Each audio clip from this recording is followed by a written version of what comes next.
E justamente em meio à tramitação da PEC da 6x1, ganha corpo o debate sobre os impactos que a redução da jornada deve ter efetivamente na economia.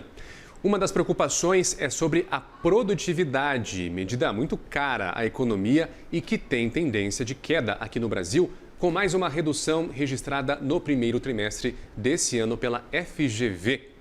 Quem comenta esse assunto sobre o fim da escala 6x1 é o Carlos Honorato, professor da FIA Business School, que teve a gentileza de conversar com a gente em pleno Jogo do Brasil. Professor, muito obrigado pelo seu tempo. Seja bem-vindo aqui à programação. Eu que agradeço. Nós estamos com um olhinho aqui, outro olhinho na produtividade, né? Pois é. Você também deve estar olhando aí, só ouvindo, né? aqui a redação, falando que o Brasil quase tomou gol agora. Mas vamos lá, professor, falando sobre esse potencial fim da escala 6x1. Olha só, eu conversei, estive reunido com representantes da Abrainc e da Abrace. A Abrainc, que representa o setor de construção, Abrace, o setor de shopping centers, dois setores que podem ser muito impactados pelo fim dessa escala 6x1. A Abrainc diz que os imóveis podem ser encarecidos em mais de 5%, 2,5 pessoas podem não conseguir comprar as suas casas, né? Diz ainda que os produtos em geral, não só os imóveis, podem encarecer, comida, bebida, vestuário. Vem a Abrace ainda, professor, só para te trazer mais dados, dizendo que a perda no primeiro ano de implementação do fim da escala pode ser de 15 bilhões de reais. Então, eu queria saber a sua avaliação sobre esses impactos. Eles devem sim se concretizar, professor? Ou o problema, na verdade, é outro, tem outro aspecto que a gente tem que se preocupar um pouco mais? Eu acho que esse problema tem diversas dimensões, né? Mas principalmente os setores que têm mão de obra intensiva, como é o caso da construção, como é o caso de shopping centers, a indústria em geral, que às vezes precisa de muita mão de obra, esse pessoal tem um impacto muito grande, né? Porque você acaba tendo que reduzir ali o número de profissionais, você vai ter que contratar mais gente, isso é custo, né? E num momento em que o Brasil não tem ganhos de produtividade, né? Quer dizer, o que acontece é que é produtividade? É você fazer mais com menos. E cada vez mais o Brasil tem uma dificuldade gigantesca de produzir melhor e mais, né? A gente tem dificuldades aí na educação, na formação das pessoas, né? E o que a gente percebe é que toda essa discussão não foi feita sobre aspecto técnico. Quando a gente vê tanto o governo como a parte do legislativo, né, o executivo e o legislativo, ninguém calculou ali exatamente quanto que você está tendo de impacto, né?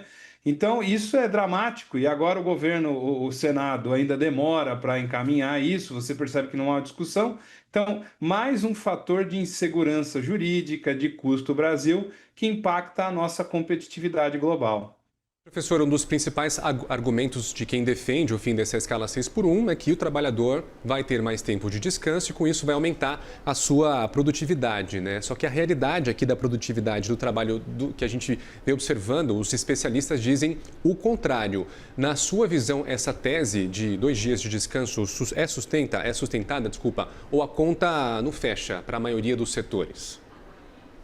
Não, a conta não fecha, até porque você tem uma grande parte das pessoas que são informais hoje, né? Ou são pejotizadas, ou são pessoas que não obedecem a uma escala de trabalho. Então, o custo dessa oneração do 6x1 vai para quem é trabalhador formal. Quem é informal, ele já faz o descanso do que ele dá para trabalhar ali, o que ele consegue reorganizar a vida dele. E mesmo o trabalhador formal, se ele tiver mais um descanso, provavelmente ele não vai descansar. Ele vai arrumar um bico, vai arrumar alguma coisa para tentar complementar a renda. Então, no sentido, está tudo errado em termos de você querer dar produtividade para quem não tem produtividade e também achar que isso vai se tornar um benefício automático, né? Quer dizer, as pessoas precisam de mais renda, precisam de mais trabalho e num momento como esse, em que você tem um aumento dos custos, aumento dos preços, né? A pessoa vai acabar buscando uma outra atividade profissional, um bico para fazer, para complementar a renda. Então, no todo, assim, alguma parte, algumas pessoas, alguns grupos formais e que têm uma formalização maior da mão de obra pode até ser beneficiados. Mas, no geral, o que vai acontecer? Provavelmente você vai ter um aumento de custos para a empresa, para a indústria, o trabalhador que é informal não vai ter esse benefício direto, e a gente nunca tem uma razão do impacto. É aquela coisa do Brasil, vamos ver o que dá e depois a gente faz alguma coisa para compensar o que deu, né? Isso que é muito ruim no país, não tem um planejamento, não tem um olhar mais técnico sobre o assunto. Tudo bem, professor, eu sei que efeitos de comparação são complicados porque são duas culturas, duas histórias diferentes, mas nós temos aqui relatos, nós temos aqui histórias de países da Europa que implementaram a jornada de 4 dias, né? A gente está propondo o fim das 6 por 1 e a entrada das 5 por 2, 5 dias trabalhados, 2 dias de descanso. Na Europa isso foi muito além, né? 4 dias de trabalho somente teve sucesso. Eu queria entender, professor, por que a dinâmica de produtividade da construção civil, do comércio brasileiro em geral, impede que a gente consiga copiar esse modelo em alguma extensão? Veja, o caminho da Europa é um caminho meio trágico, no sentido de que você pega todas as economias europeias hoje, talvez com exceção da Alemanha, assim, mas todas elas estão estagnadas, né? A França, que é um dos países que mais liderou essa questão do descanso, né? Que está gerando teve uma queda de produtividade, o Estado francês é obrigado a carregar um peso muito grande, e isso não é um resultado perante um mundo que precisa de competição, precisa de produtividade, né? Quando você pega o outro extremo lá da Ásia, por exemplo, na Ásia o trabalho é intenso, as pessoas têm uma atividade de trabalho e não é que você queira que as pessoas trabalhem mais por menos. A remuneração deve ser meio atrelada às horas de trabalho, é óbvio, se a pessoa trabalha mais tem que ganhar mais, e também a produtividade ou até uma participação nos lucros, que aí você incentiva o trabalhador a participar do processo de trabalho.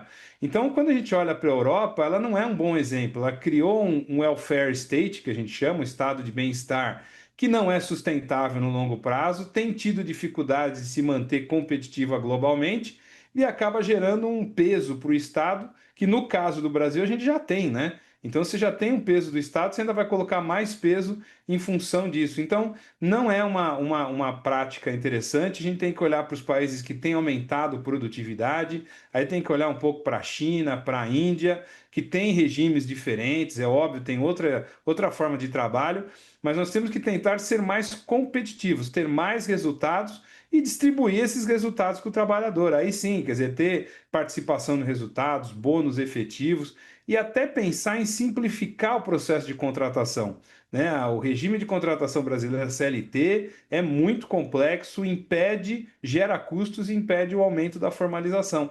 Então, esse olhar mais amplo é que não está sendo dado. E aí a gente faz comparações pontuais, tenta se posicionar pontualmente, infelizmente isso não é um bom resultado porque o Brasil precisa nos próximos anos.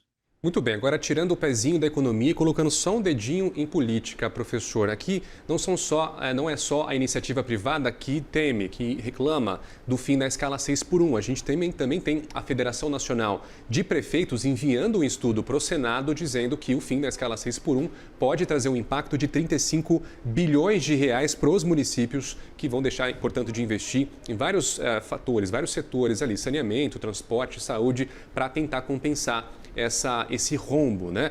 A gente conversou, inclusive, com o ministro das Cidades, que não quis comentar esse assunto, mas como que as prefeituras vão ter que lidar com isso? O senhor vê também um impacto muito grande nos municípios e também, professor, não é controverso o governo pautar essa 6 por 1, mesmo que ela traga um prejuízo para o próprio governo, por exemplo, não conseguir atingir as metas do Minha Casa Minha Vida? Olha, se a gente pegar, eu não me lembro exatamente o número, mas eu acho que é 80% dos municípios brasileiros não se sustentam. Eles precisam de dinheiro de fundo de participação dos municípios, que é dinheiro do governo federal, né? Então, é dinheiro nosso que está sendo usado para pagar as contas dos municípios. A gente tem visto aí município contratando show de 1,5 milhão, 2 milhões de artistas, o dinheiro não vai para aquilo que é necessário. E você tem boa parte desses municípios que ficam pendurados na estrutura do Estado, seja no governo federal ou na estrutura do município. Então, vai ter um impacto sim, mas aí eu sugeriria aos prefeitos, à Fundação dos Prefeitos, que tivesse uma proposição de fazer uma reforma administrativa, né? De finalmente a gente levar o país para uma situação em que avaliar de onde vem o recurso, quem está produzindo o quê e quem paga a conta. Porque senão você vai ter um impacto nos municípios, mas quem continua pagando a conta é sempre quem paga a conta até hoje, né? Que é quem paga tributos e impostos. Então você tem muito município que tem estruturas de Câmara de Vereadores, tem município que tem menos gente que certos condomínios aqui em São Paulo, no Rio, em Belo Horizonte. Então seria um bom momento de não só discutir o impacto nas prefeituras, mas o quanto que essas prefeituras agregam de valor, né? E aí sim, toda essa discussão do 6 por 1 ir para uma reforma administrativa do Estado brasileiro, como que a gente está gastando isso, quais são as prioridades, e que, infelizmente, a gente nem vê nem do Legislativo, nem do Executivo e nem do Judiciário esse olhar. Nós temos discutido muito a questão do déficit fiscal, né, que vem justamente desse acúmulo de gastos, de benefícios e que não tem uma contrapartida. Então, talvez fique a dica para todo mundo que está envolvido com isso indiretamente, via 6 por 1, por que não propor uma melhor distribuição dos recursos federais, não é? Carlos Honorato, professor da FIA Business School, conversou com a gente agora. Professor, Brasil-Japão 0-0, fica tranquilo. Obrigado pelo seu tempo e até uma próxima, viu? Vamos lá, quem sabe a gente desliga agora e já sai o gol para nós. Obrigado, hein? Tchau, professor. Obrigado.